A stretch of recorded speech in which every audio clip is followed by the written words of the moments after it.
Well, hello. Welcome back, everyone. Hope you all had a wonderful Thanksgiving opportunity with your family, friends, and you hopefully had a little bit of time to relax. Welcome back after the nice long weekend. Good to have you. I appreciate all of your hard work over the weekend as you work to finish the work for week 14. I sincerely thank all of you for your hard work. Uh, our time is not done yet. We have 7 more days of the semester. So, where does that leave us? Today's 27th, last day of the semester is December 3rd, which is this coming Sunday. What does that mean? That means that all of your remaining coursework, including the work for this week, needs to be completed by Sunday night.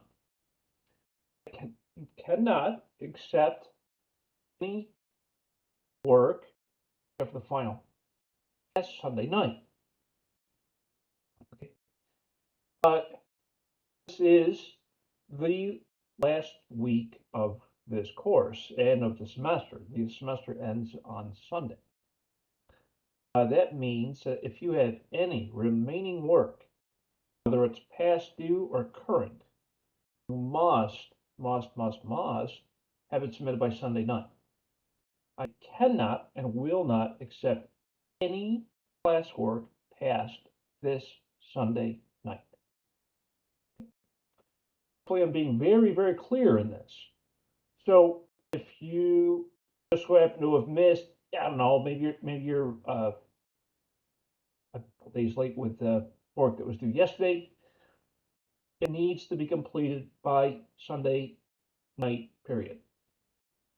All remaining work for this course must, and I repeat, must be completed by Sunday night. I cannot accept any work past this Sunday night, except for the final exam. Okay? So that's my soapbox. Apologize for repeating it multiple times, but sometimes you need to hear it more than once. If you're late with a couple of assignments, whatever the case is, you need to have it completed and submitted by Sunday night, period. That is the university policy. Having said that, here we are at the final week of this course. We're in week 15. We have 2 chapters to get through today. I want to call your attention to the classroom in week 15. For this week, we have a discussion board and we have a quiz. So a little bit lighter, but that's because, it's the last week. So I need you to get caught up with anything remaining that you have. So we're going to jump into chapter 22 here in a second, and then we'll do 23. And then with any time left, we will do a review for the final exam. So let's jump into chapter 22, which is discussion between the short-term trade-off between inflation and unemployment.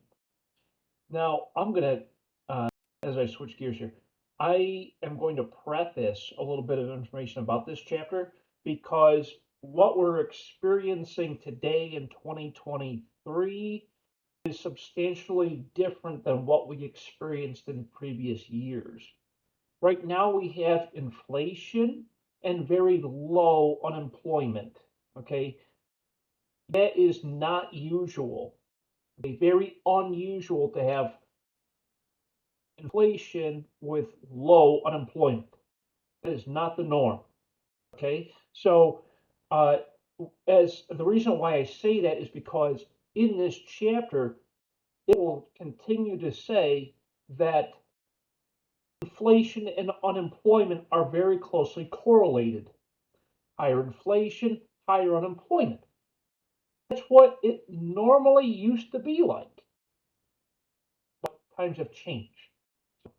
For the purpose of the exam and the purpose of this course, we're going to follow what this chapter says. Well, the information is a little old, okay? Because I can see in the future when they create a new book for this course, this will be one of the chapters they'll probably revise. Right? So let's talk about that relationship between inflation and unemployment. Economists look at indicators very closely to understand the economic performance of the country. Look at things like the unemployment rate, the rate of inflation, gross domestic product.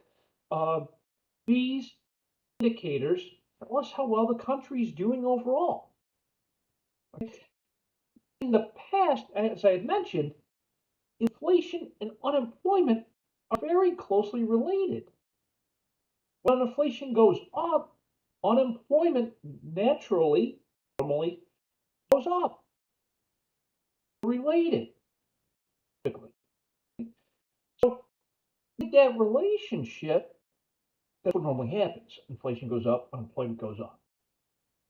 Okay. Of course, that's not what's happening this year. That's what normally happens. Oftentimes, you'll hear individuals refer to inflation and unemployment indexes as misery indexes. That's because with higher inflation and higher unemployment, the economy is usually not doing too well. We call that a recession when those two things happen simultaneously. We look at those indicators to understand how healthy the overall economy is.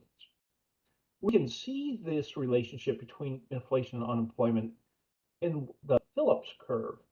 As you recall from previous chapters, the Phillips curve is kind of like a bell-shaped curve, and it shows the correlation between inflation and unemployment, but it also shows gross domestic product in an overall sense. This theory was created by A.W. Phillips back in the 1800s. 1958 was when it was kind of solidified. There was a couple of prior founders of the Phillips curve. There was a couple of different arguments made whether the Phillips curve or the Laffer curve was more accurate, and those debates still go on. Which we'll talk about in the next chapter. But it's important to understand that unemployment and the inflation rates have been very closely correlated since the 1800s, which is when we started tracking this kind of information. It's a negative correlation, right? So unemployment and inflation has a negative relationship. In 1960, two more philosophers of economics came about and said, well, yeah, it's a negative correlation between inflation and unemployment, but we look at what's called the analytics of anti-inflation policy. This is where policymakers try to influence inflation by introducing higher interest rates as a method of fiscal monetary policy to control inflation, right? You increase the interest rate to lower inflation. That's the intent anyway. But as we've seen in recent history, that's not always necessarily the case. So here we have an example of the Phillips curve. We can see the correlation between inflation and unemployment. We can see that the relationship is somewhat inverse, right? Higher inflation, a little bit lower unemployment, lower inflation, a little bit more higher unemployment. It's a really interesting dynamic between these two components because of how closely related they are. That's what we used to see was this inverse relationship, but now in today's age, it's a little bit different. Inflation goes up, unemployment it's kind of steady. It's weird. It's just a really weird dynamic in 2023. So, thinking about the overall Phillips curve, look at the combinations of inflation and unemployment, and that in the short run, the shifts within this band curve are aggregate, and shifts in the supply curve for aggregate in the short run. What does this all mean? In looking at the relationship between inflation and unemployment, looking at the Phillips curve, as we saw in the previous slide, we see that with higher inflation, there's higher unemployment.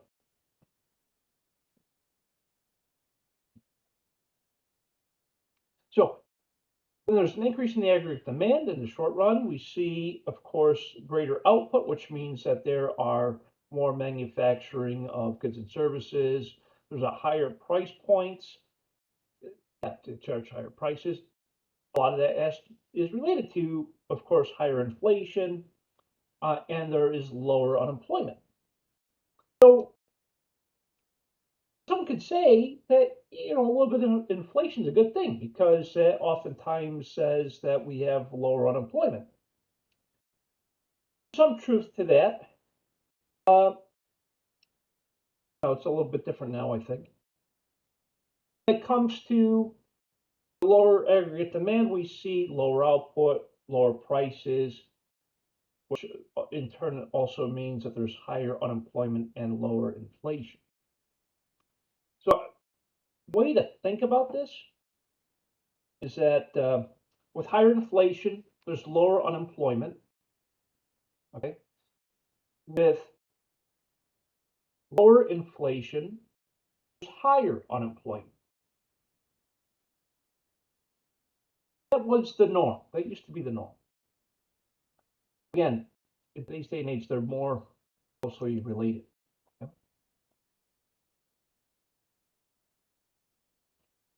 So here's what we see. When there's shifts in the supply and demand, we can see that the prices and the rates of unemployment are closely related. Okay.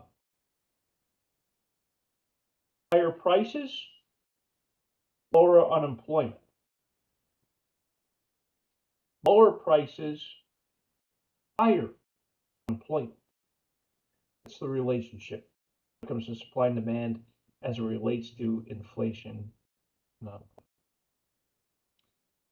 Along those same lines, we see the inflation rates and the correlation with unemployment. The higher the unemployment, the lower the output.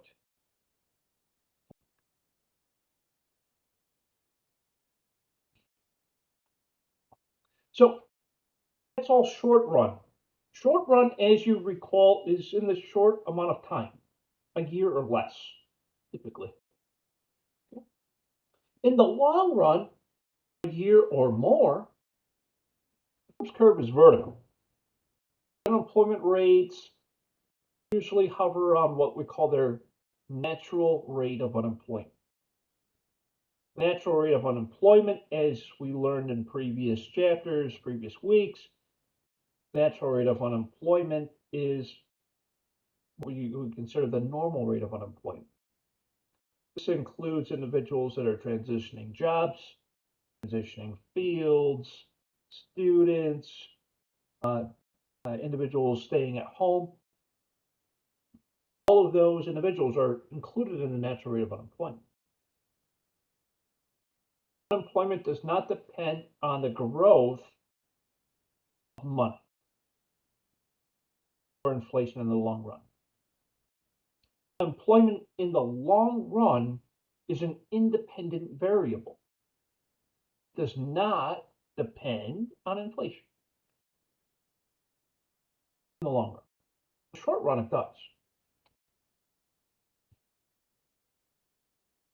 When the Federal Reserve increases money supply, the inflation rate is typically low. I try to be very careful around that because it's very different now.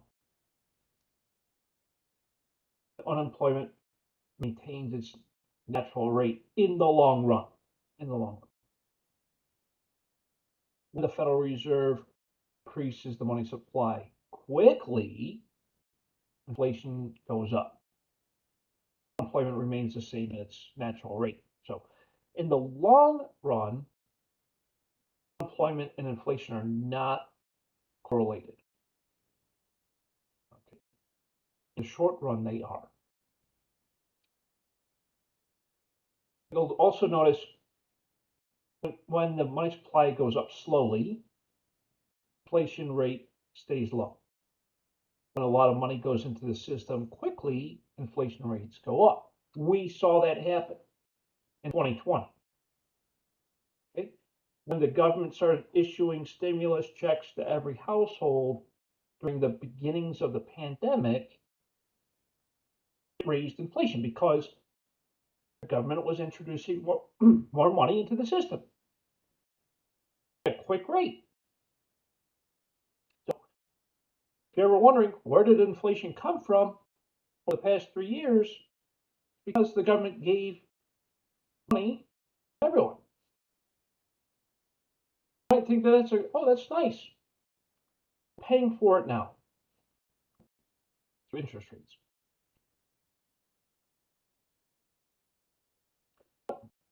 In the long run, the Phillips curve is vertical. Unemployment is not correlated with inflation in the long run.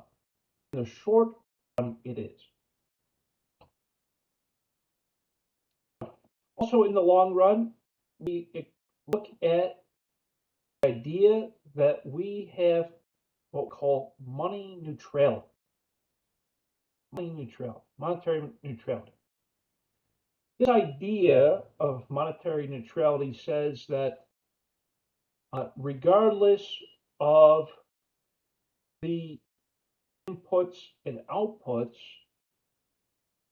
the unemployment rate will remain at its natural state regardless of what happens with inflation.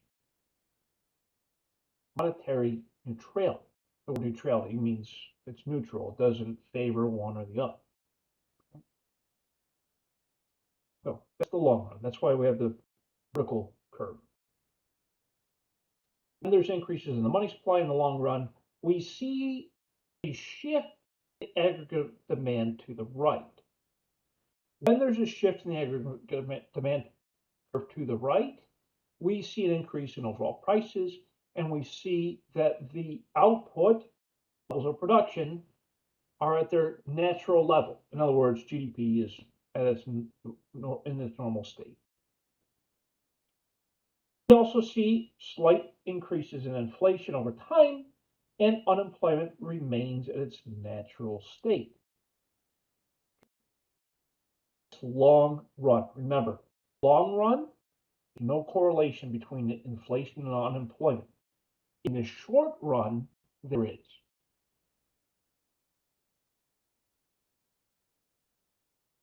Here we see a graphical representation of that shift in the aggregate demand curve to the right.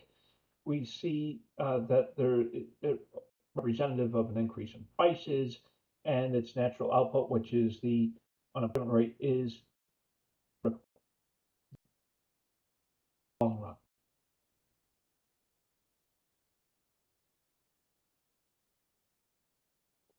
So you've heard me say this a few times, the natural rate of unemployment is the normal rate of unemployment. These individuals are shifting jobs, shifting fields, they're looking for work, but they are not working at the time of the rate establishment. So this could be people shifting fields, shifting jobs, students, people working at taking care of the families. Those people make up the unemployment rate. We call it the natural rate of unemployment. There's always going to be somebody unemployed for some reason. Yeah? A natural rate.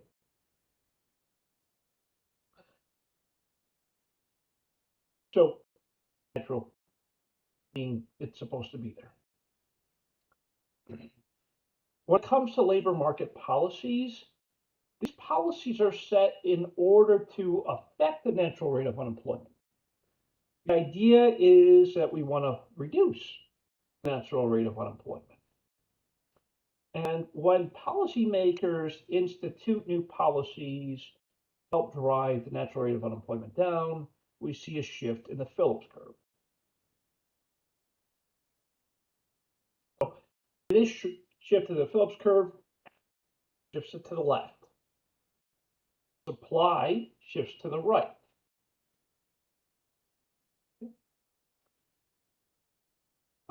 And it's also important to note that, especially in the long run, any given rate of money growth and inflation, we see lower unemployment and higher output.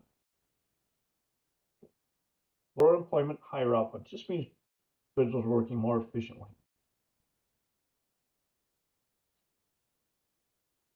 When it comes to the expected rate of inflation, because we do expect inflation to always be there, we expect it to be at lower rates. Okay, like 2% inflation is the normal. That's what the Federal Reserve is trying to achieve, saying, hey, we want 2% inflation. Anything above that is a little risky. So right now the Federal Reserve is trying to get it back down to 2% and then hold it steady. That's the idea. See what happens. I've been trying to fix it for the past 2 years now. So, but there's always an expected rate of inflation. It's based off of the position of the short run aggregate supply curve. In the short run, the Federal Reserve typically adjusts interest rates in order to adjust accordingly. Get it to where it should be. Which, of course, translates into what we call money supply changes. As the interest rates go up, there's less money in circulation. There's less supply. Higher interest rates, less people are borrowing money. Higher interest rates means that there's less money in circulation. Okay, so the Federal Reserve uses interest rates in order to change the supply of money. Okay. And when these money supply changes occur, it of course shifts the demand curve.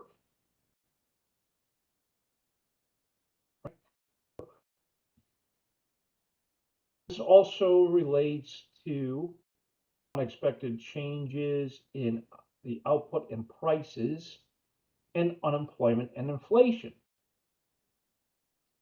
By raising the interest rate, we expect the inflation to go a little bit down, which usually means higher unemployment. That's the unexpected fluctuation that usually happens. The Phillips curve is downward sloping right. In the long run, we already know that unemployment and inflation are not really correlated. The unemployment is vertical. Inflation remains at its normal pace in the long run.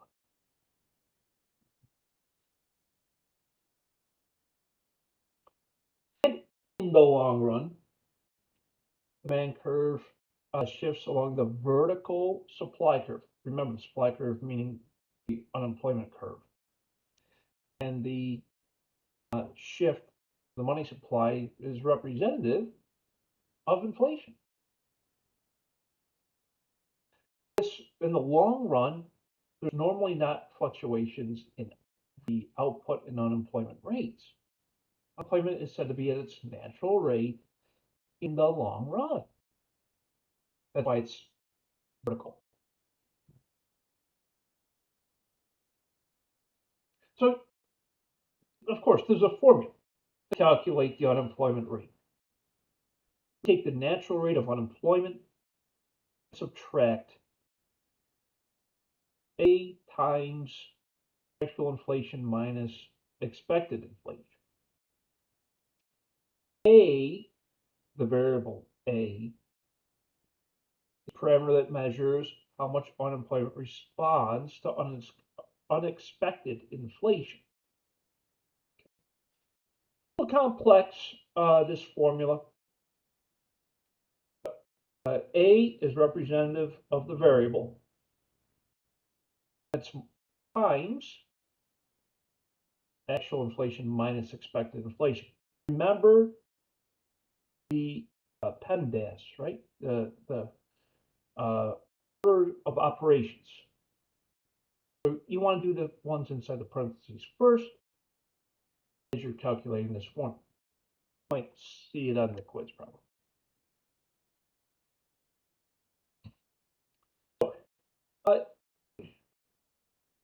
There's no stable short-run Phillips curve. It doesn't exist. In the short run, meaning a year or less than a year, in the short run, each short-run Phillips curve represents the expected inflation rate, typically.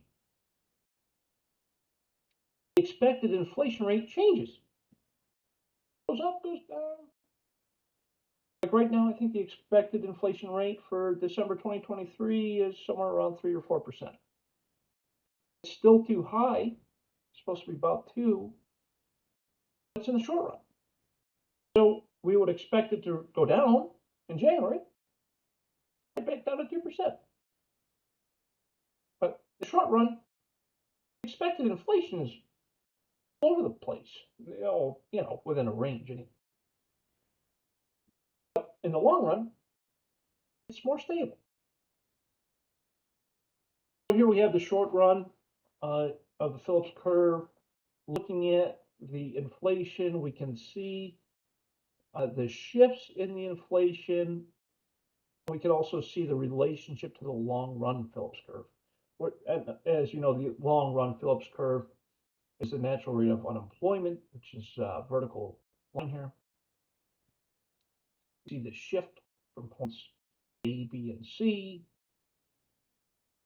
as the inflation rate rises and the output changes. You can see these dynamic shifts in the short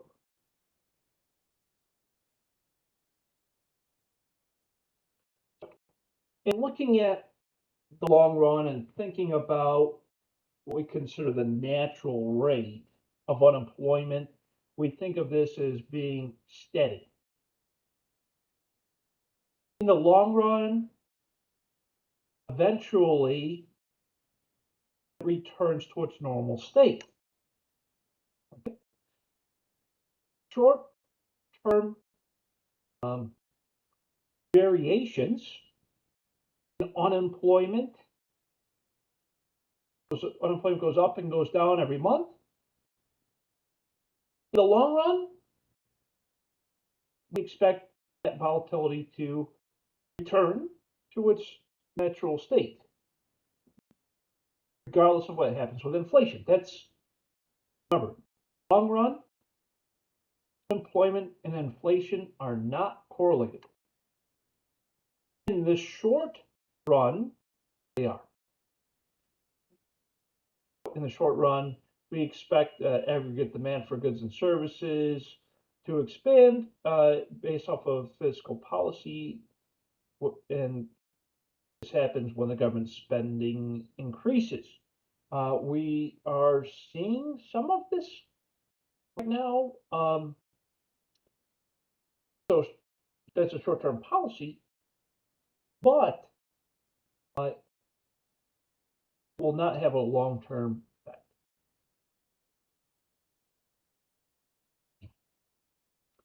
We've seen in the short term were policies in the 1960s that have affected monetary policy, where the Federal Reserve tried to hold down interest rates. Supply continued to increase by 13% per year, which led to higher inflation rates, about 5 to 6% per year. Employment increased, and there was some trade-offs. Again, this goes back to the principle that higher inflation leads to typically leads to lower levels of unemployment. However, it's in the short run. In the long run, the two are not related. What happened in the 1960s is very similar to what we're experiencing today. relatively higher rates of inflation and increased money supply. So, what should the Federal Reserve do? Is by raising the interest rates, is what they're doing right now. It's designed to control inflation. However, we still see relatively steady money supply rates. So, it'll be interesting to see what happens in the future. So, did their policy, their strategy work? To control inflation, yes, to some degree. And we see it's kind of all over the place, right? But higher inflation in this case led to a little bit lower unemployment, but still higher inflation. So it's kind of a trade-off. So that was the 60s, and then in the 1970s, inflation stayed high. Unemployment at its natural rate went up a little bit. Long. But there's no trade-off between unemployment and the inflation rate because normal states actually increased in that time period. So you can see as time moved forward, there was a couple of interesting data points. In the 1970s, we can see that in 1970, the unemployment rate was about 5%, and inflation was about 5.5%. 1971, unemployment went up, inflation stayed the same. 1972, inflation went down, and so did unemployment. 1973, unemployment went down, but the inflation rate went up. Remember, in the short run, inflation and unemployment are related, correlated. Short run, they're correlated. In the long run, they're not. They're independent.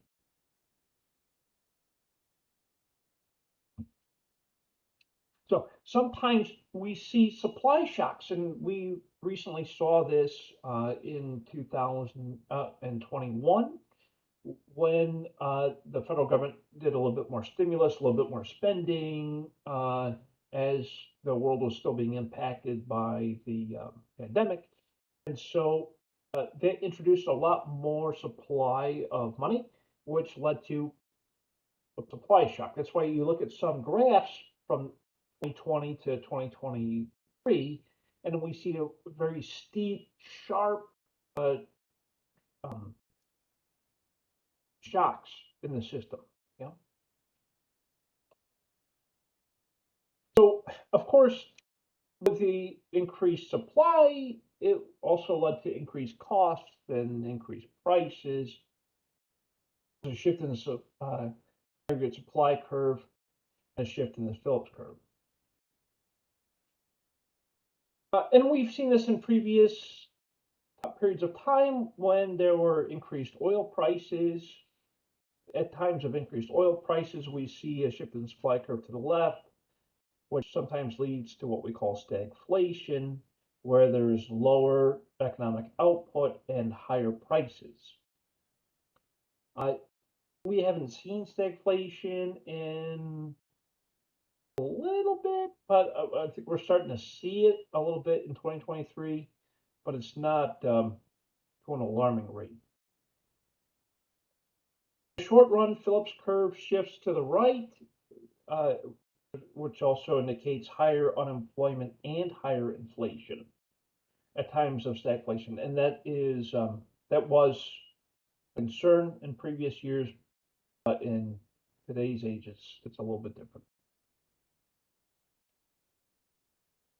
So when that happened, we see the aggregate supply curve shift to the left. We see the increase in price levels, increased in the aggregate demand. Yeah, it's interesting. And then on the other side, we see the increased inflation rate represented by the shift of the Phillips curve.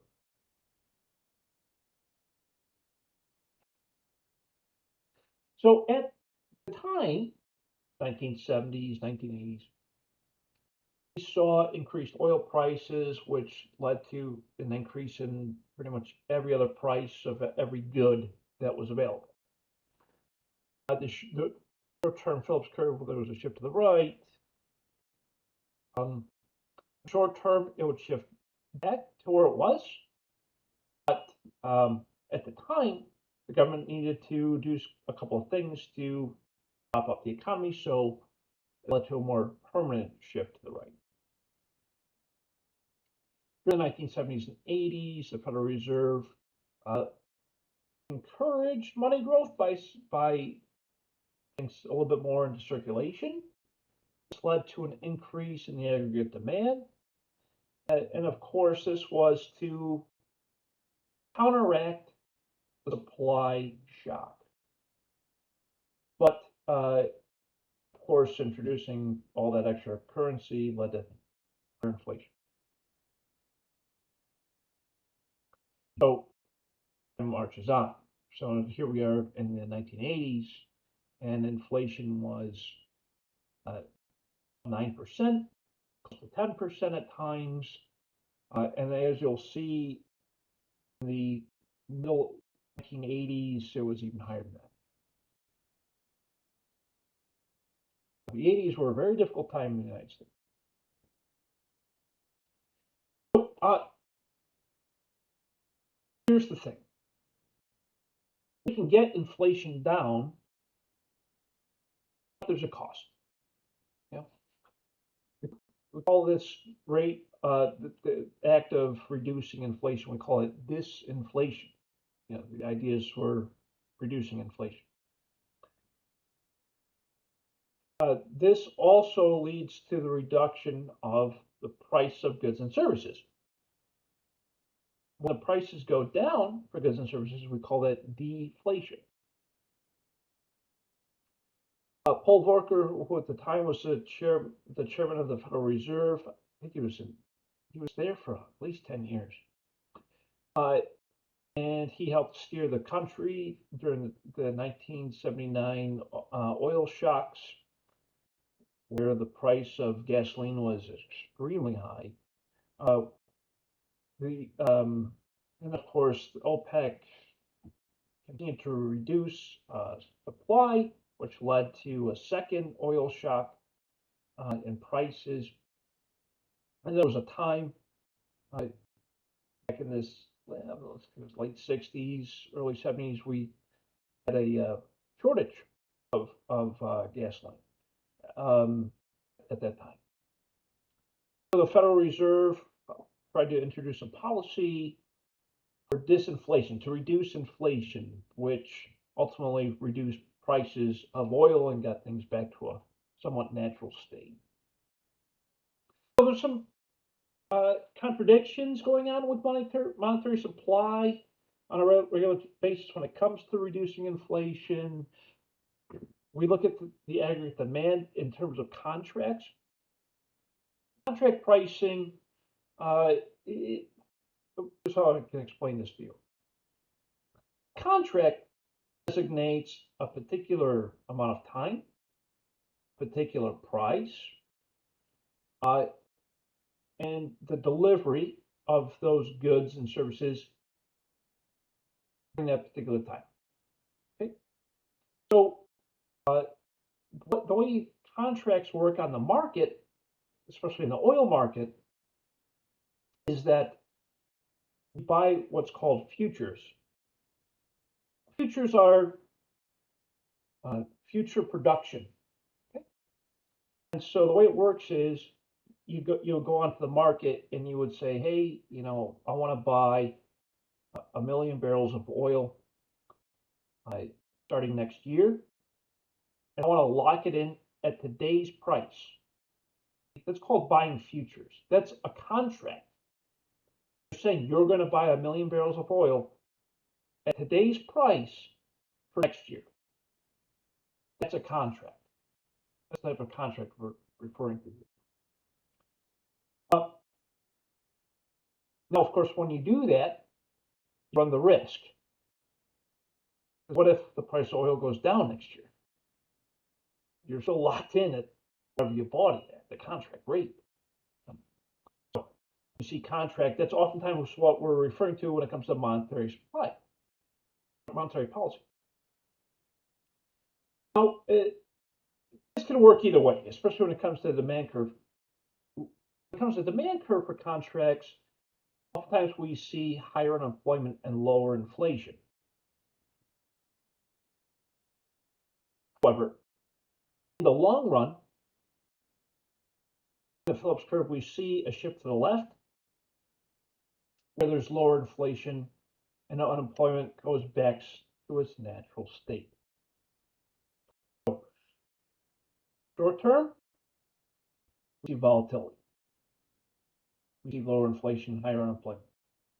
Long term, we see lower inflation and natural unemployment. That's what this graph gives you, that relationship.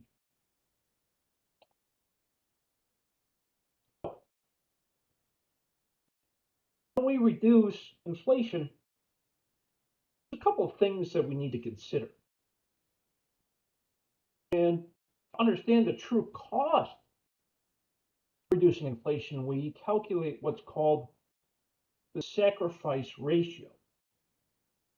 The sacrifice ratio represents a number in terms of percentage points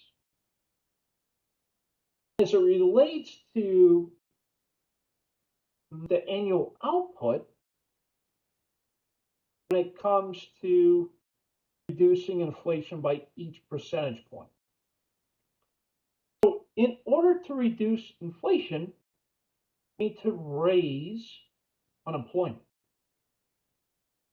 And so the sacrifice ratio shows us how much employment's going up as it relates to reducing inflation. See? That's why we call it a sacrifice ratio. We're sacrificing people's jobs in order to reduce inflation. That's the short term. Higher unemployment, lower inflation. You see? For each percentage point that inflation is being reduced, we say that there's a 5% reduction in output in employment. To reduce employment by 5% to translate into 1 percentage point of inflation. Sacrifice ratio. Is it true today? No, not really. This was true a couple of years ago, before the pandemic days.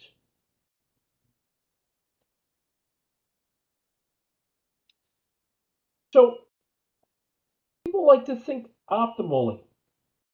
They have positive outlooks on life. Okay, but we need to behave rationally when making expectations. So we use all of the information available in order to have an expectation of what's going to happen in the future. Okay? We look at everything. We look at market data. We look at government policies. We look at whatever we have available in order to forecast for the future. It's a reasonable expectation.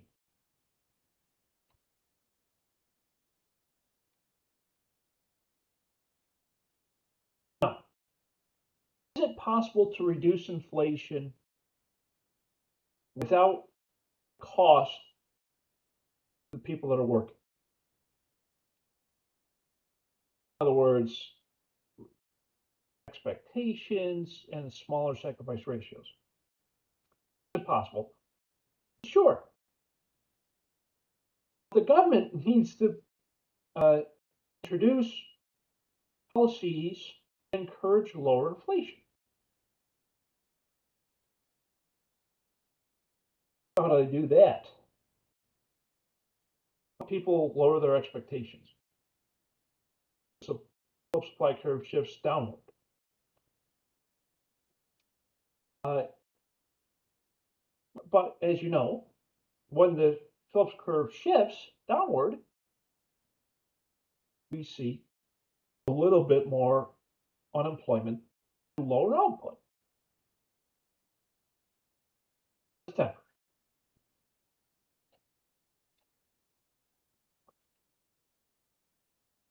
So back in the late 70s, early 80s,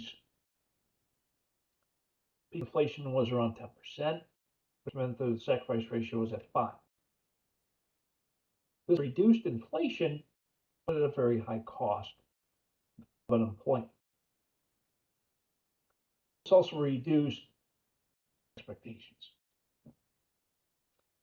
So in 1984, there was a new policy, 4%. However, to reduce inflation from 10 to 4%, the cost was a recession. Unemployment went above 10%, and there was a low economic output. And we see that in this graph here. Yeah, unemployment came down, inflation came down, but employment went way up. So, is there a perfect answer? No, there's not. We use all the tools at our disposal. Someone is detected at your driveway. So, Someone is detected at your front door. we look at cost of this inflation. We look at the Volcker rules and policies that were made back then. The costs were not as large as predicted, but the public did not believe in the Federal Reserve. They had lost a lot of trust in the Federal Reserve at the time when there were policies announced to reduce inflation. We saw that happen just in the past 2 years as well. History repeats itself. In the 80s, after Volcker, was Greenspan, who was in charge of the Federal Reserve for some time in 1987.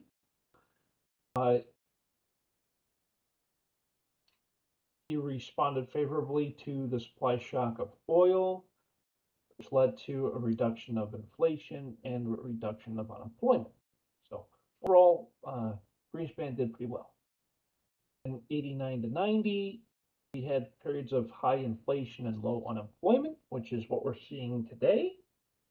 The Federal Reserve at the time, the 89-90 timeframe, raised interest rates, which we also saw today. And this led to contracted aggregate.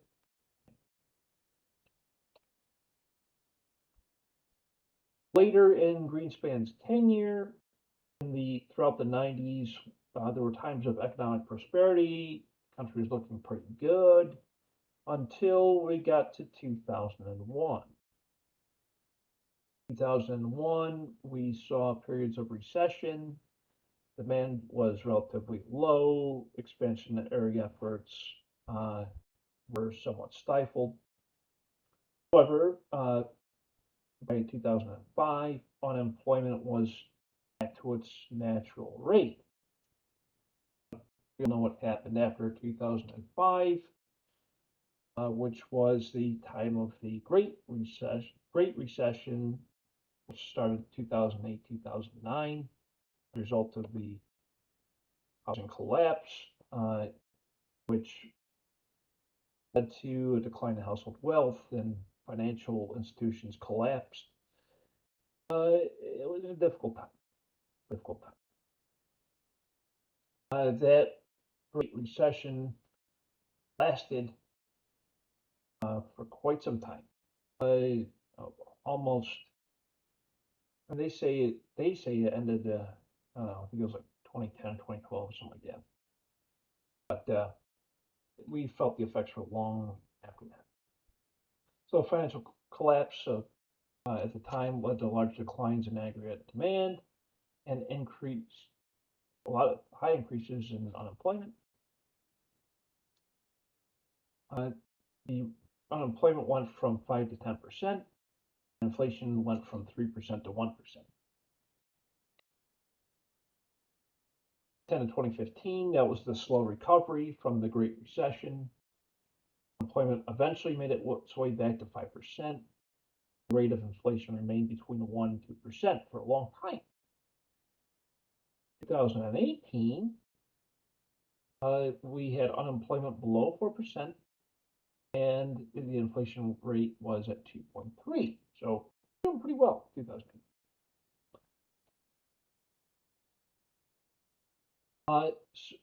What are we seeing today? Well, I think you know what we're seeing today. We're seeing inflation, low unemployment. The idea is that steady inflation is about 2%.